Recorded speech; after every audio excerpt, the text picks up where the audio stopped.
no capítulo 27, entre os versículos 39 a 44.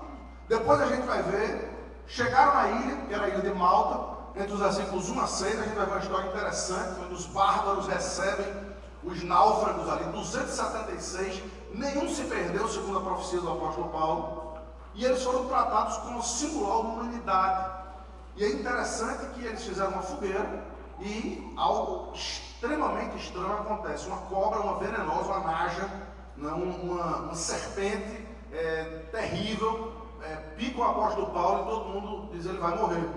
E a gente vai ver o que é que acontece aqui. E por fim, entre os versículos 7 a 10, a gente vai ver algumas curas que acontecem miraculosas na ilha de Patmos. Isso aqui vai ser o caminho para que Paulo chegue a Roma. Então, em primeiro lugar, esse naufrágio, vamos ler os versículos 39 a 44, capítulo 27. Quando amanheceu, não reconheceram a terra, mas avistaram uma enseada onde havia praia. Então consultaram entre si se não podiam encalhar ali o navio. Levantando as âncoras, deixaram-no ir ao mar, largando também as amarras do leme, e alçando a vela da proa ao vento, dirigiram-se para a praia. Dando, porém, no lugar onde duas correntes se encontravam, encalharam ali o navio. A proa encravou-se e ficou imóvel, mas a popa se abria pela violência do mar. A gente vai ter que entender isso aqui. O parecer dos soldados era que matassem os presos, para que nenhum deles, nadando, fugisse.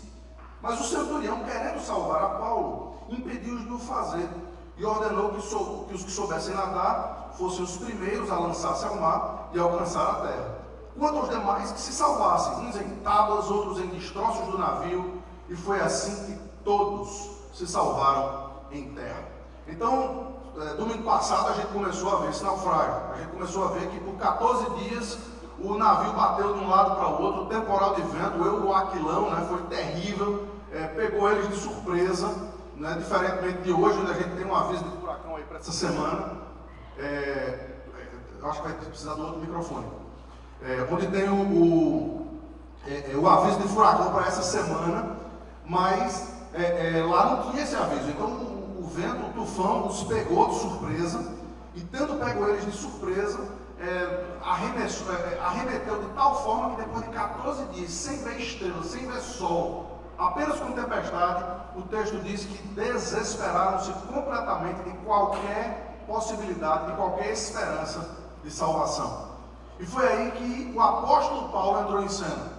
O apóstolo Paulo assumiu praticamente o comando do navio.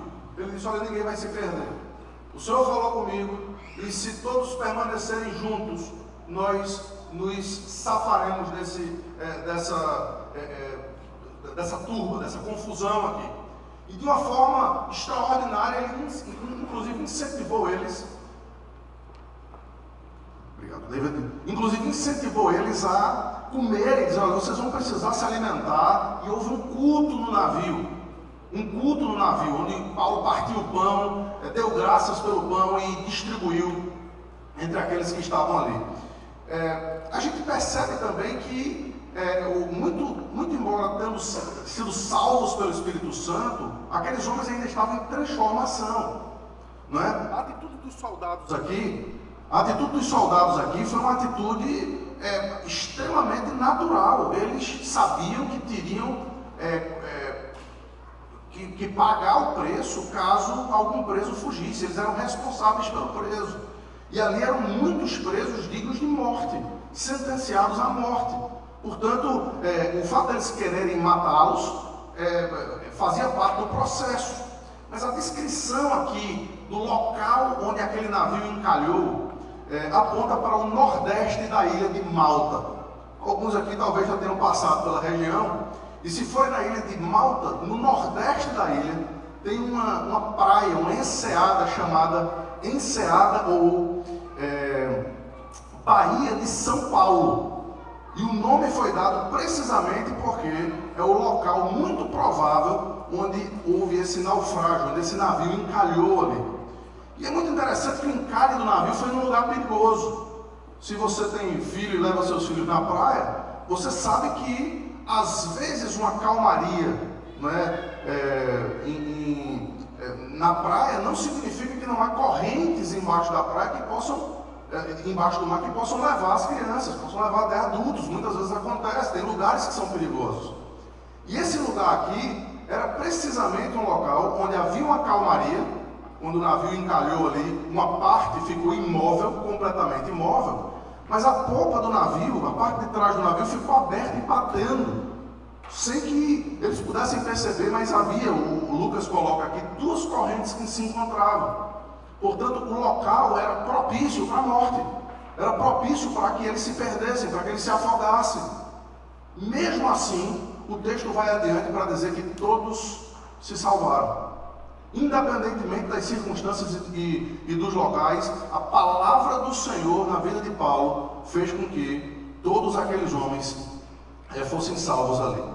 Como eu disse, os soldados iam matar os presos, eles não queriam ser punidos por Roma, caso alguém escapasse, mas no final das contas é até engraçado a forma como alguns que só sabiam nadar, nadaram. E quem não sabia nadar? Aí Lucas diz, pegaram destroço do navio, pegaram madeira, pegaram qualquer coisa que tinham, eles conseguiram chegar até a terra. Chegaram na terra. Que terra era aquela? Eles de longe não sabiam que ilha era, agora a gente é informado que é a ilha de Malta. E na ilha de Malta havia os bárbaros. Como é que esses bárbaros tratariam esses náufragos? E curiosamente a gente vai perceber que eles foram tratados com, o texto diz, singular humanidade. Algo aconteceu no coração, e a gente sabe que é o Espírito Santo, que é o Senhor Deus trabalhando, ele tem o coração dos homens nas mãos, que fez com que, mesmo de manhã e no frio, aqueles bárbaros ali preparassem uma fogueira para esquentar, para aquecer aquela tripulação de quase 300 pessoas que estavam descendo ali na ilha. E é aqui onde a gente vai ver a história da serpente. Me deixa eu ler com vocês versículos de 1 a 6 do capítulo 28. Uma vez em terra, verificamos que a ilha se chamava Malta. Os bárbaros tratavam-nos com singular humanidade, porque acendendo uma fogueira, acolheram-nos a todos por causa da chuva que caía e por causa do frio. Tendo Paulo ajuntado e atirado na fogueira um feixe de gravetos, uma víbora, fugindo do calor, prendeu-se-lhe à mão. Quando os bárbaros viram a víbora pendente na mão dele, disseram uns aos outros, certamente esse homem é assassino, porque salvo do mar, a justiça não deixa viver. Porém, ele, sacudindo o réptil no fogo, não sofreu mal nenhum. Mas eles esperavam que ele viesse a inchar ou a cair morto de repente. Mas depois de muito esperar, vendo que nenhum mal lhe sucedia, mudaram de parecer e diziam que ele era um Deus. Aqui a gente percebe a maleabilidade, a mutabilidade humana. No momento, eles estão achando que ele é um assassino e que vai receber a justiça divina e que ele vai morrer porque, tendo sido escapado do mar, do naufrágio, uma víbora o pegou. Mas porque não aconteceu o que eles esperavam naturalmente, eles imediatamente começaram a praticamente adorar Paulo. Segunda vez que isso acontece. E numa outra ilha, num outro momento anterior, alguns adoravam Paulo e Barnabé como se deuses eles fossem por conta dos milagres extraordinários que eles faziam. Então aqui a gente percebe, em primeiro lugar, essa humanidade singular que contrasta com o fato de eles serem bárbaros. Contrasta com o fato de eles serem bárbaros. Paulo, ele não se faz derrotado. Gente, eu preciso me imaginar muitas vezes aqui no lugar de Paulo. Eu vou fazer isso 2 vezes aqui. E a primeira vez é nesse momento em que eles chegam do naufrágio. Os bárbaros estão fazendo ali uma fogueira. O frio, o esforço, 14 dias, e comendo pouco, e aquele negócio, rapaz, o cansaço certamente era gigantesco. Mas Paulo vê as pessoas trabalhando, não é? Paulo vê que as pessoas estão trabalhando. O que Paulo vai fazer? A despeito do cansaço, ele vai ajudar. Que ensinamento singelo, né? Às vezes a gente passa por cima do texto, a gente deixa de perceber isso. Paulo tinha todas as desculpas possíveis para dizer, rapaz, eles estão fazendo porque eu estou cansado demais. Eu vou deixar eles fazerem porque senão vai ficar tudo nas minhas costas. Paulo, ele vai lá pegar gravetos. Por quê? Porque eles estavam precisando de fogo, estavam precisando de fogueira. Que nós possamos aprender com o apóstolo Paulo. Que nós possamos sempre nos colocar à disposição para o trabalho mais banal que seja, colocar graveto numa fogueira, todo mundo consegue fazer. Todo mundo sabe fazer isso. Mas é importante que o apóstolo Paulo tenha ensinado essa lição aqui. Mas essa lição tinha um propósito. E o propósito era que, enquanto Paulo pegava os gravetos ali, talvez sem conhecer muito o que acontecia, ou os animais, ou a fauna daquela ilha, ele pega um feixe de gravetos, e naquele feixe de gravetos tinha uma víbora que estava ali por causa do frio. Esquentada pelo fogo, a víbora então ganha vida e abocanha a mão de Paulo. Essa víbora, essa palavra aqui, é uma naja preta que tem na região, que é extremamente venenosa e fulminante. A ideia aqui era que era impossível que o apóstolo Paulo pudesse sair. Os bárbaros, olhando aquilo, concluíram: esse homem é um assassino. Ele, tendo escapado do naufrágio, estava sendo envenenado pela deusa Dike. Essa é a palavra que não está na nossa tradução, mas a palavra Dike é uma informação de que havia uma deusa que era a personificação da vingança, e que ela estava nas serpentes, ela estava nas cobras, ela estava nas najas, nas víboras. E exatamente por conta disso, eles disseram: olha, é punição divina, os deuses estão punindo esse homem. A segunda vez que eu me comparo com Paulo aqui, é como ele vê aquela víbora pendurada na mão dele, né? Eu fico imaginando se fosse eu não vou nem olhar para a Patrícia aqui, porque se um ratinho passa por aqui, o susto que eu tenho, o grito que eu tenho, é um negócio extraordinário. A víbora está na mão do cara, e ele simplesmente, o texto diz assim, ele simplesmente sacode e joga na fogueira. Ele sacode e joga na fogueira. Essa convicção e essa confiança se dava precisamente pela promessa que ele tinha recebido. Veja, eu sei que eu não vou morrer. O Senhor me prometeu, e não importa o que aconteça aqui, eu vou para Roma. Ontem Felipe estava falando para os adolescentes, ele lembrou de algo parecido, né, que ele estava lá em Timor-Leste, eu acho que era isso, no Senegal, né, e escavando lá um campo, e uma cobra o assustou tremendamente, e ele disse: rapaz, eu vou morrer, né? Graças a Deus a cobra não picou, porque ele não é o apóstolo Paulo, e se tivesse picado, a situação dele seria um pouco diferente dessa do apóstolo Paulo aqui. Mas o fato é que, porque isso aconteceu, e depois de muito tempo, o que o texto mostra é exatamente a nossa capacidade de mudar de opinião. As duas opiniões estavam erradas. É possível que as pessoas mudem de opinião, de uma opinião errada para outra opinião errada. Isso acontece demais. É o que acontece com os bárbaros aqui. Não, Paulo não era um assassino, ele não estava sendo julgado pela deusa Dike. Mas ele também não era um deus. Ele estava simplesmente sendo guardado pelo seu Deus para um propósito maior, que nós veremos daqui a pouco. Mas o fato é que isso abre margem para um terceiro momento, que é exatamente essas curas que acontecem na ilha, a partir do versículo 7 até o versículo 10. Eles vão para talvez esse fato específico que aconteceu com Paulo tenha impressionado o principal, o prefeito, sei lá, um dos homens mais importantes aí da ilha, chamado Públio, e ele então chama Paulo, e talvez os seus amigos mais próximos, Lucas está entre eles, porque ele está falando na primeira pessoa do singular, na primeira pessoa do plural aqui, dizendo: nós fomos recebidos por esse Públio. E quando eles estão lá, eles percebem que o pai de Públio está doente, e a gente vai ver que doença é essa, e a partir da cura do pai de Públio, muitas outras curas acontecem na ilha. Deixa eu ler com vocês versículos 7 a 10. Perto daquele lugar havia um sítio pertencente ao homem principal da ilha, chamado Públio, o qual nos recebeu e nos hospedou benignamente por 3 dias. Aconteceu achar-se enfermo de desinteria e ardendo em febre o pai de Públio. Paulo foi visitá-lo e, orando, impôs as mãos e o curou. À vista desses acontecimentos, os demais enfermos da ilha, e o texto aqui diz que eles tinham precisamente a mesma enfermidade, a gente vai ver que enfermidade é essa, vieram e foram curados, os quais nos distinguiram com muitas honrarias, e tendo nós de prosseguir viagem, nos puseram a bordo tudo o que era necessário. Portanto, isso aconteceu durante os 3 meses que eles passaram lá. Então, Públio é o protos, é o primeiro, é o principal. Apesar da ilha ser pequena, sempre tem alguém que manda, sempre tem alguém que tem o controle das coisas. E ele parece que tem um terreno, um sítiozinho à beira-mar. Então, nesse sítio à beira-mar que ele tinha, ele recebeu com dignidade, né, com certa resiliência aí, esses irmãos por 3 dias. E lá eles souberam da doença do pai. E sabendo da doença do pai de Públio, que Lucas descreve aqui como desinteria e febre.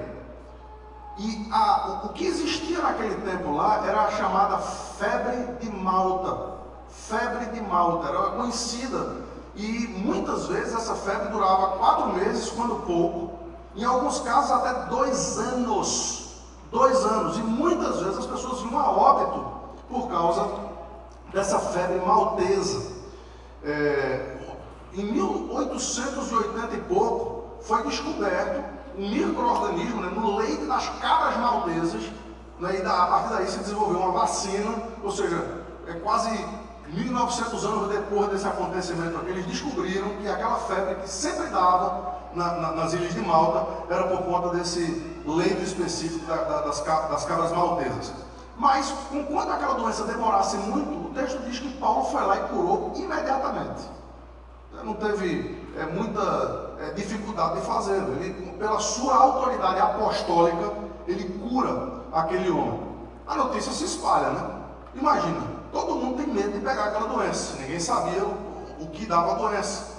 Então, quando o pai de um cara importante está doente, é um transtorno. Todo mundo sabe. Aí chega esse cara que foi mordido por uma cobra e não morreu. Agora ele chega na casa de Públio e o pai dele, que está com aquela doença mortal, é curado. Espalhou a notícia. Quando espalha a notícia, fila na casa de Públio. É gente para todo lado. Vem, todo mundo vem, todo mundo vem. E o que é que Paulo faz com todo mundo? Cura todo mundo. Ou seja, aquela epidemia, aquela coisa terrível que acometia muita gente ali na ilha, pelo poder apostólico de Paulo, e isso demonstra o poder apostólico. É por isso que agora no Covid ninguém pode fazer absolutamente nada. Tá? A história nos ajuda a entender muitas coisas na Bíblia. Não é? Por que será que tantas igrejas e tantas denominações que dizem que vão curar todo mundo não puderam fazer nada no tempo do Covid? Porque não são apóstolos.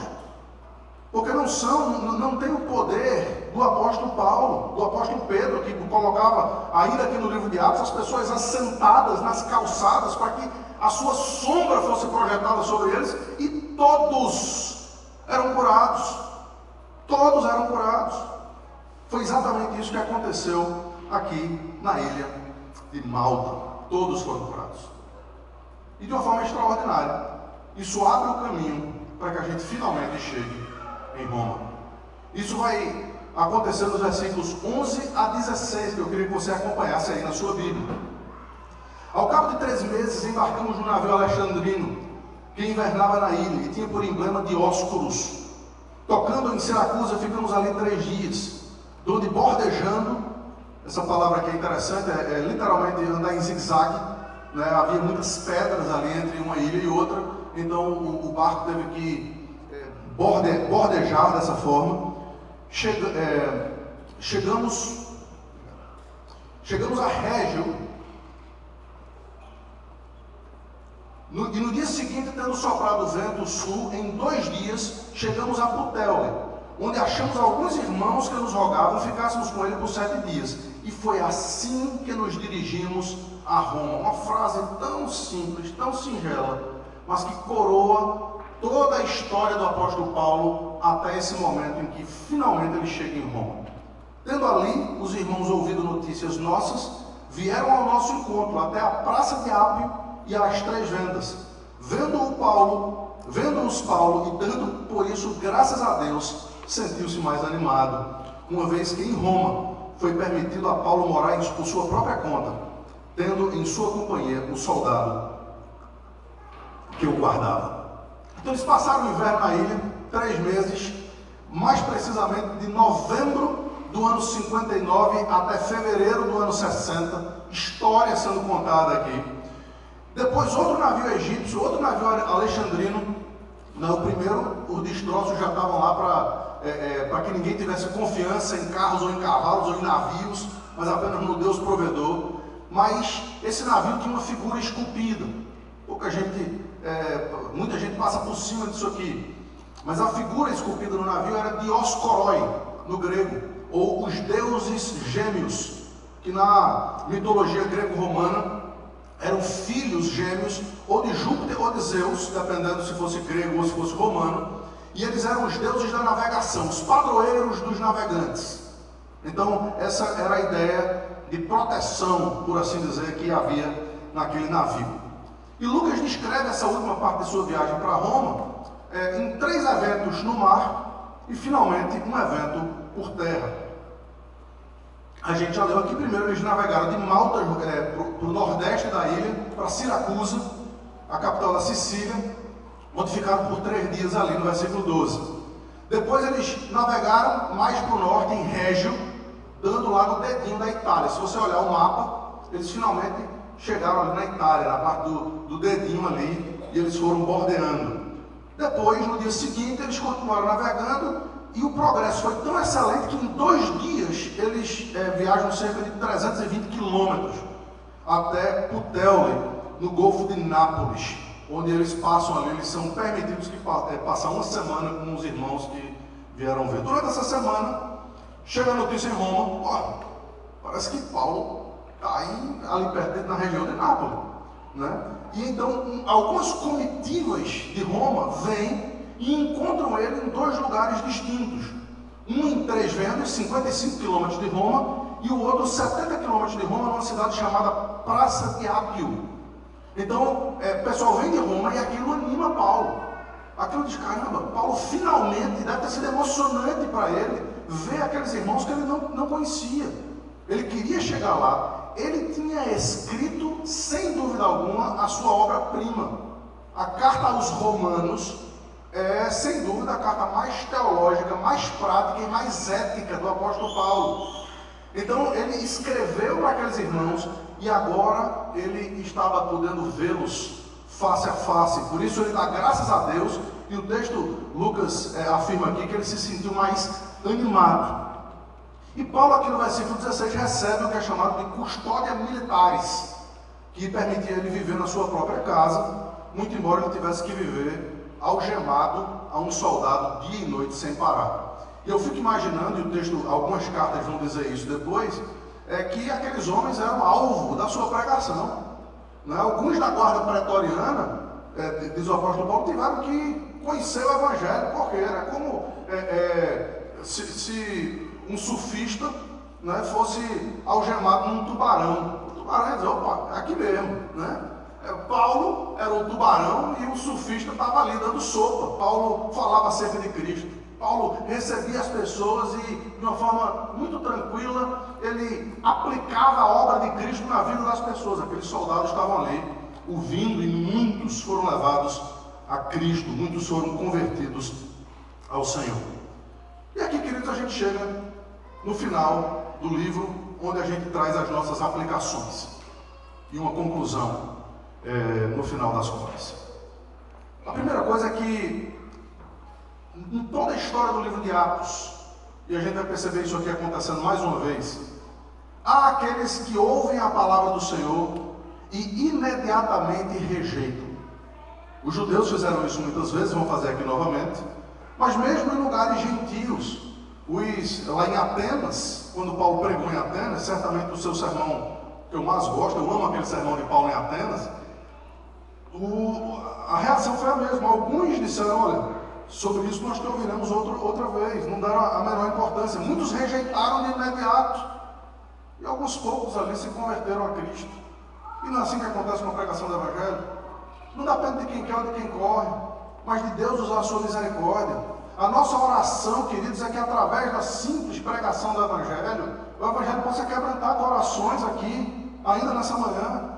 É importante que esse quebrantamento venha do Espírito Santo, porque não pode partir desse púlpito, não pode partir desse pecador, não pode partir sequer da sua própria vontade, mas a sua oração deve ser: Senhor, quebra o meu coração, quebra a minha vontade, quebra a dureza do meu ser, para que eu possa entender as maravilhas da tua lei. Querido, deixa eu dizer para você, não importa quantas pregações do Evangelho você já tenha escutado, se Deus, através do Espírito Santo, não quebrantar o seu coração, é inútil, é completamente inútil. Mas aqui os judeus, mais uma vez, vão rejeitar completamente. Mesmo em Roma, o apóstolo Paulo se mantém pregando em primeiro lugar para os judeus. Deixa eu ler primeiro os versículos 17 a 23. 3 dias depois, é outra coisa que me impressiona aqui no apóstolo Paulo. Eu fico imaginando ele chegando nessa cidade, aluga sua casa, está algemado ali. Imagina o cansaço desse homem, né? Às vezes, por muito menos do que isso, a gente diz: rapaz, eu estou exausto, eu preciso de um tempo, eu preciso de um cruzeiro, eu preciso de passar um tempo em algum lugar, né? E de uma forma muito tranquila, o apóstolo Paulo está ali e imediatamente, 3 dias depois, ele diz: não, eu vou começar a trabalhar aqui, meu amigo. Eu vim para cá, eu vou pregar o Evangelho. E ele então chama os judeus. Ao cabo, cadê onde é que eu estou? Versículo 17. 3 dias depois, ele convocou os principais dos judeus, e quando se reuniram, lhes disse: varões e irmãos, nada havendo feito contra o povo ou contra os costumes paternos, contudo vim preso desde Jerusalém. Portanto, ele está contando aqui 2 anos, quase 3 anos de história. Desde Jerusalém, entregue nas mãos dos romanos, os quais, havendo me interrogado, quiseram soltar-me sob a preliminar de não haver em mim nenhum crime passível de morte.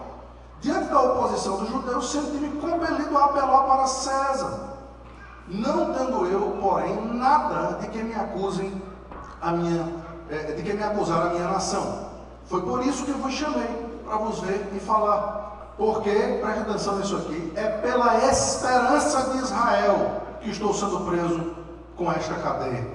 Então ele lhes disse: nós não recebemos da Judéia nenhuma carta que dissesse respeito, e também não veio qualquer dos irmãos que nos anunciasse ou dissesse de ti mal algum. Contudo, gostaríamos de ouvir o que pensas, porque na verdade é corrente a teu respeito, a respeito dessa seita, que por toda parte ela é impugnada. Versículo 23, havendo-lhe eles marcado um dia, vieram em grande número ao encontro de Paulo, na sua própria residência. Então, desde a manhã até a tarde, dia inteiro, lhes fez uma exposição em testemunho do reino de Deus, procurando persuadi-los a respeito de Jesus, tanto pela lei de Moisés, como pelos profetas. O que ele disse em resumo foi isso: 3 coisas. Primeiro, eu não fiz absolutamente nada contra os judeus e absolutamente nada contra os costumes de Israel. Eu estou livre disso. Eu estou preso por causa disso, mas tudo isso foi invenção das pessoas. Segundo, eu fui preso, entregue aos romanos, interrogado por eles. Eles quiseram me libertar porque não acharam em mim absolutamente nada digno de prisão. Mas em terceiro lugar, eu tive que apelar para César. Por quê? Porque os meus compatriotas, os judeus, eles não aceitariam a minha saída e me matariam. Eles não aceitaram o fato de não haver absolutamente nada contra mim. Por isso eu apelei para César e por isso eu estou aqui. Mas na verdade, diz Paulo, a razão pela qual eu estou preso não é outra. A razão pela qual eu estou preso é por causa da esperança de Israel. Por causa da esperança de Israel, ou seja, a expectativa messiânica, que segundo Paulo tinha sido cumprida num tal homem, que havia vivido, havia ressuscitado, havia subido aos céus, cujo nome era Jesus de Nazaré. É por causa desse homem, é por causa dessa esperança, é por causa dessa expectativa que eu estou preso, diz o apóstolo Paulo. Os judeus disseram: olha, a gente não recebeu nada da Judéia, mas a gente quer saber mais sobre essas ideias. Essa seita nazarena aí tem crescido. E no dia que eles se reuniram na casa de Paulo, em grande número, diz aqui, e me impressiona, queridos, ver a paciência desses irmãos. Porque para ouvir, e muitos nem crentes eram, mas para ouvir acerca do Evangelho, eles ficavam o dia inteiro. Eles ficavam da manhã, diz o texto, até a tarde, para ouvir acerca daquilo que poderia fazer diferença na vida deles. Alguns rejeitam a verdade, Mas, queridos, o Evangelho é mais importante do que qualquer outra coisa que você possa fazer. Ouvir o Evangelho, especialmente quando tratamos do culto público ao Senhor, é ouvir a própria voz do Criador do Universo, a própria voz de Cristo. O que pode ser mais importante que isso? O que pode ser mais extraordinário do que isso? Entretanto, o dia inteiro tendo ficado ali, Paulo apenas se concentrou em dois assuntos, em duas coisas. Ele expôs o caráter do reino de Deus e da vinda do reino de Deus. Que expectativa extraordinária nós temos. Queridos, enquanto nós estamos aqui vivendo nessa peregrinação, enquanto a gente está aqui vivendo no dia a dia, duro, suado, difícil, cada hora é uma dificuldade, cada trabalho é uma luta, cada dia é uma luta diferente. Entretanto, a gente não está vivendo aqui com um fim nisso aqui. Isso muda a expectativa, isso muda a perspectiva, isso muda a razão da gente fazer o que a gente faz. A gente tem a convicção de que um dia isso aqui vai acabar, de que um dia o Senhor vai voltar, de que um dia nós estaremos na sua presença. Paulo falava sobre essas coisas, sobre a vinda do reino de Deus, sobre a vinda do Messias que havia chegado e que estaria para voltar. Mas, em segundo lugar, ele falou a respeito de Jesus por todas as Escrituras, pela lei de Moisés, diz ele, e pelos profetas.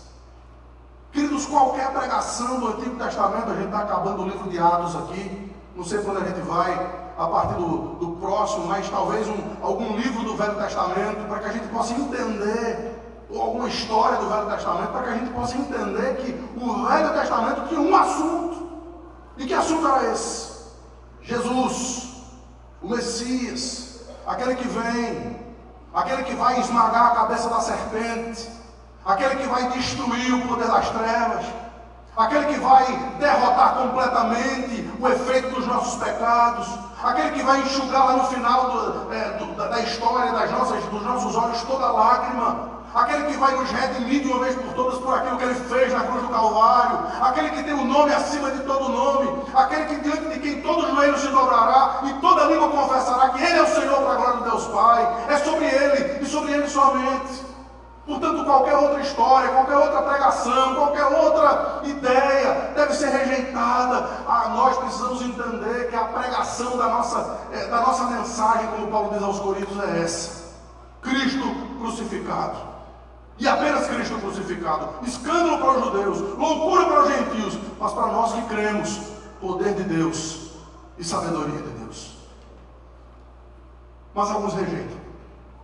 A despeito da insistência de Paulo em pregar sobre essas coisas, os grupos são divididos aqui.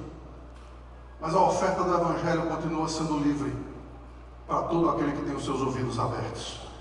Deixa eu ler com vocês versículos 24 a 29, já no finalzinho. Houve alguns que foram persuadidos pelo que ele dizia. Outros, porém, continuavam incrédulos. Versículo 24 é impressionante. Senta essa divisão. E talvez aqui, nessa manhã, haja essa divisão. Talvez aqui, nessa manhã, estejam aqueles que vão ser persuadidos pela pregação do Evangelho. Talvez aqui nessa manhã você vai receber uma facada no seu coração, a espada de 2 gumes vai entrar e vai discernir os pensamentos e os propósitos do coração. A espada de 2 gumes, que é o Evangelho, vai destilar as suas ideias, as suas narrativas, as suas idiosincrasias e vai fazer com que você entenda que você precisa de Cristo, se render a Cristo e se render a Ele somente. Mas é possível também que depois da pregação do Evangelho você continue incrédulo.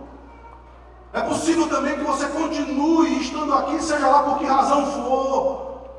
Mas o Evangelho não faz diferença na sua vida. A santidade não faz diferença na sua vida. Aquilo que Cristo fez na cruz do Calvário não faz diferença na sua vida. E a minha oração, queridos, é que dia após dia, domingo após domingo, vão diminuindo o número desses que têm o coração endurecido, para que muitos possam amolecer o coração, ter os olhos molhados pelo Evangelho, e quem sabe se convertam, porque o que Paulo vai citar de Isaías aqui é extremamente estarrecedor. Versículo 25: havendo discordância entre eles, despediram-se, dizendo Paulo essas palavras: bem falou o Espírito Santo a vossos pais por intermédio do profeta Isaías, dizendo: vai a este povo e diz-lhes: de ouvidos ouvireis e não entendereis, vendo vereis e não percebereis, porquanto o coração desse povo se tornou endurecido, com os ouvidos ouviram tardiamente e fecharam os olhos, para que jamais vejam com os olhos, nem ouçam com os ouvidos, para que não entendam com o coração e se convertam e por mim sejam curados.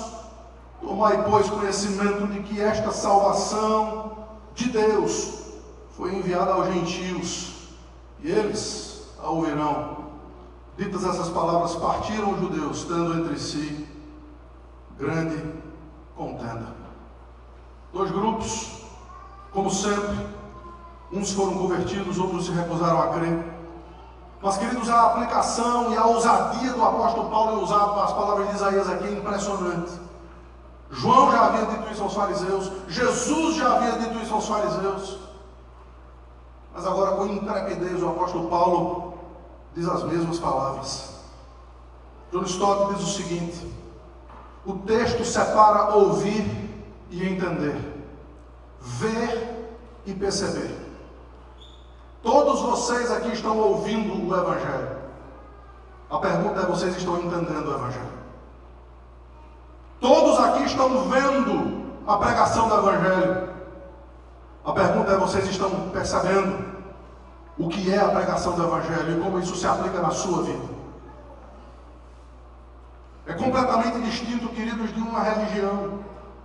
É completamente distinto de uma ideia, de um aglomerado de pessoas que se juntam por alguma coisa em comum. O que nós temos em comum é aquilo que nos separa do mundo. O que nós temos em comum é aquilo que faz com que a nossa mensagem seja de fato e de verdade escandalosa para aqueles que têm os seus ouvidos, o desejo de sempre ter coceiras nos seus ouvidos.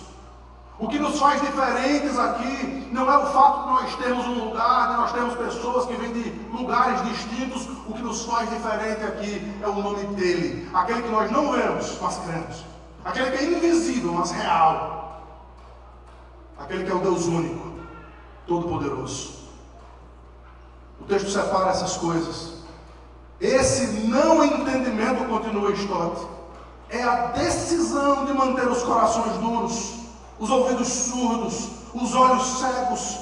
Se assim não fosse, eles poderiam ver, ouvir, entender e serem convertidos e salvos. E a minha pergunta para você aqui mais uma vez, meu querido, é: você ainda vai continuar lutando com o Senhor? O apóstolo Paulo estava dizendo para aqueles judeus: rendam-se ao Senhor, e a vida de vocês vai ter sentido. E a minha palavra nessa manhã é a mesma para aqueles que têm os seus corações endurecidos. Rendam-se ao Senhor. Aqueles judeus que rejeitaram o Evangelho conscientemente, e o apóstolo Paulo quer que eles saibam que a salvação agora seria enviada para os gentios.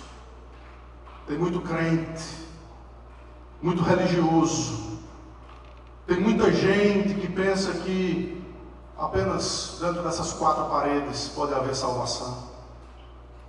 Tem muita gente que acha arrogantemente que as suas tradições, que a sua doutrina, que a sua fé, arrogantemente que a sua forma de se vestir, que a sua forma de enxergar as coisas vai garantir qualquer coisa diante de Deus. Vai nada. Não há absolutamente nada que possa garantir você diante de Deus. As suas obras são diante dele como trapos de imundície. A sua fé e a sua doutrina não vão servir naquele dia. Ninguém vai chegar diante de Deus dizendo: eu era calvinista, eu conhecia os 5 pontos do calvinismo, eu conhecia os solas da reforma, eu conhecia os símbolos de fé, eu conhecia as doutrinas da graça. Apartai-vos de mim, vós os que praticais iniquidade. Todo esse conhecimento conhecimento é extraordinário e bom, mas ele não serve de absolutamente nada para a sua salvação. Ele não serve de absolutamente nada se você não tem a sua vida transformada pelo Evangelho. Onde está o seu tesouro? Aí estará o seu coração. E a pergunta é: onde é que está o seu coração? O seu coração está em primeiro lugar no reino de Deus e na sua justiça? Ou o seu coração ainda está nas coisas daqui, como aqueles judeus? Ainda está nas suas tradições? Há muita gente nessa cidade que precisa conhecer o Evangelho. E eu e vocês precisamos entender que o Senhor deseja nos usar para que essa cidade possa conhecer o Evangelho da graça de Cristo Jesus. Não é o que eles podem fazer, mas é aquilo que Cristo já fez por eles na cruz do Calvário. Trazendo a gente, finalmente, para a conclusão desse texto, nos versículos 30 e 31. Paulo, ele usa aqui o que nós chamamos como livre oferta do Evangelho. Versículo 30 diz assim: por 2 anos permaneceu Paulo na sua própria casa que alugaram, onde recebia todos que os procuravam. Perceba que aqui ele não qualifica os judeus ou gentios. Aqui o apóstolo Paulo já está, e Lucas, inspirado pelo Espírito Santo, já está linkando com o livro de Romanos, que é o livro que vem em seguinte: que não há judeu nem grego, nem homem nem mulher, nem escravo nem livre. Paulo recebia todos na sua casa que o procuravam. Para quê? Versículo 31. Pregando o reino de Deus, e com toda intrepidez, sem impedimento algum, ensinava as coisas referentes ao Senhor Jesus Cristo. Queridos, mais uma vez o assunto era esse: o reino de Deus e o Senhor Jesus Cristo. Não tem outro. Não tem outro. Talvez alguns possam estar cansando da repetição. Mas toda vez Jesus, toda vez falar sobre a centralidade da cruz. Queridos, não temos outro assunto. Se você quer outro assunto, vá procurar outra igreja. Se você quer outro assunto, vá procurar outra aglomeração. Aqui é Cristo e Cristo somente. Aqui é o reino de Deus e o reino de Deus somente. Aqui é falar contra o pecado. Aqui é falar contra aquilo que tenazmente nos assedia. Aqui é falar sobre a santidade sem a qual ninguém verá o Senhor. Nós não estamos brincando de cristão, nós não estamos brincando de evangelho, nós não estamos brincando de religião. É a alma de vocês que está em jogo. É a alma dos filhos de vocês que está em jogo. É a alma dessa cidade que está em jogo. É por isso que a gente não brinca com essas coisas, queridos. É por isso que a pregação do Evangelho consiste única e exclusivamente, não apenas nesses assuntos, mas as últimas palavras do livro. Na verdade, a tradução troca um pouco, é a expressão passis parresia, com toda intrepidez, sem impedimento. Queridos, a coragem daquele homem que estava preso por causa desse Evangelho era a seguinte: veja, as minhas mãos podem estar presas, mas o Evangelho não está. Eu posso estar em cadeias, mas o Evangelho é livre. E todos aqueles que vierem vão ouvir sempre acerca do Evangelho. A palavra de Deus não está algemada, foi o que ele disse numa das suas cartas. Que texto, que livro, que incentivo para que a gente viva de forma digna do Evangelho. Mas o que é que a gente faz, queridos, terminando o livro de Atos, terminando essa história que trouxe para a gente tantos ensinamentos? 3 coisas rapidamente aqui, à guisa de aplicações finais. Primeiro, levar o Evangelho até os confins do mundo, até os confins da terra, deve ser o auge da nossa vida. O apóstolo Paulo está sendo narrado por Lucas aqui, e muita coisa aconteceu na vida dele, mas o objetivo dele era um só: seja o que for, Cristo ser glorificado e o Evangelho ser espalhado a todos os cantos do mundo. Eu queria lembrar a vocês que a gente vive numa cidade estratégica. Eu queria lembrar para vocês que a gente vive onde muita gente quer viver ou tirar férias, não é verdade? A gente vive num lugar de onde, se estabelecermos de fato e de verdade uma igreja que faça a diferença, isso pode e vai se irradiar por todo mundo. para testemunho a todas as nações, para que todas as nações do mundo, para que quem sabe o nosso próprio povo, o nosso próprio povo brasileiro, língua portuguesa, possa ter acesso à simplicidade do Evangelho tão esquecida nos púlpitos de hoje em dia. Segunda coisa que esse texto nos ensina, que esse livro nos ensina, queridos, quantas vezes foi falado sobre isso aqui? Precisamos mudar a nossa expectativa, a nossa perspectiva. Precisamos tirar o nosso coração e a nossa mente daqui. E precisamos lembrar de que lá está o nosso tesouro. Precisamos nos lembrar de que enquanto nós vivemos com a perspectiva das coisas desse mundo, somos, seremos e continuaremos sendo os mais infelizes de todos os homens. E a minha palavra para você é: não sejam tolos de continuar com o coração, com as coisas, nas coisas aqui desse mundo. Elas são perecíveis, elas podem existir hoje, mas um furacão pode levar tudo. Elas podem existir hoje, mas amanhã já não existirem mais. Mas aquilo que nós construímos aqui para a glória, isso é eterno. Lá não há ferrugem, não há traça, não há ladrões que escapam e roubam. Lá nós de fato e de verdade teremos um tesouro eterno. E devemos colocar todas as nossas fichas, toda a nossa vida, toda a nossa energia, tudo aquilo que nós somos, tudo aquilo que Deus nos deu, colocar para que essa pérola seja alcançada. E em último lugar, o texto fala e termina sobre intrepidez, ousadia, coragem para pregar o Evangelho de Jesus. Irmãos, a gente vive num mundo hostil.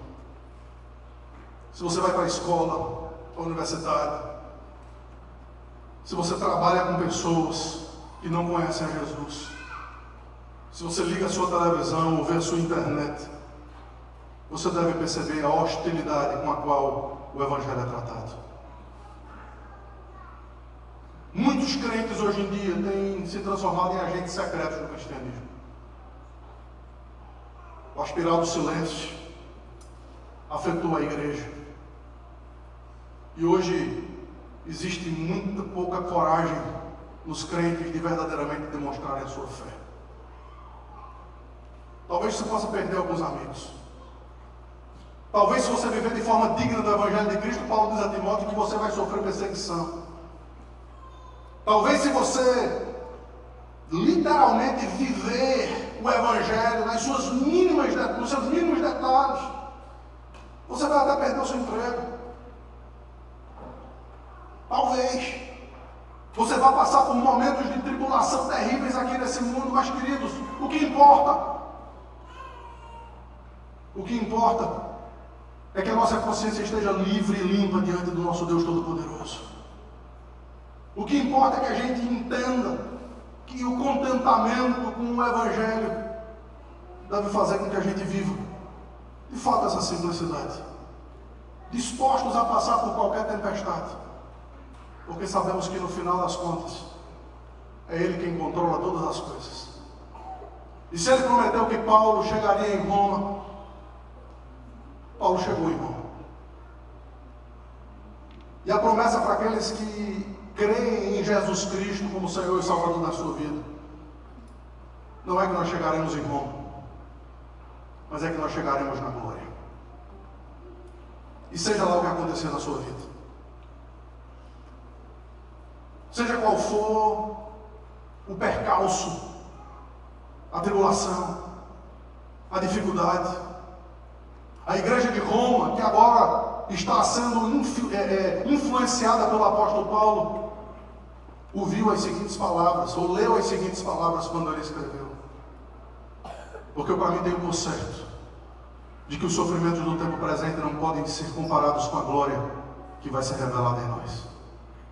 Quem nos separará do amor de Cristo? Será a tribulação, angústia, perseguição, fome, nudez, perigo, espada. Eu estou bem certo de que nem a morte, nem a vida, nem os anjos, nem os principados, nem as potestades, nem coisas do presente, nem do porvir, nem poderes, nem alturas e nem qualquer outra criatura vai nos poder separar do amor de Deus que está em Cristo Jesus, o nosso Senhor. Que o Cristo Jesus, Senhor de Paulo, Senhor da igreja, Senhor do livro de Atos, Senhor da história, seja também o Senhor da sua vida, para que você possa viver a honra e para a glória do seu nome. Vamos colocar de pé.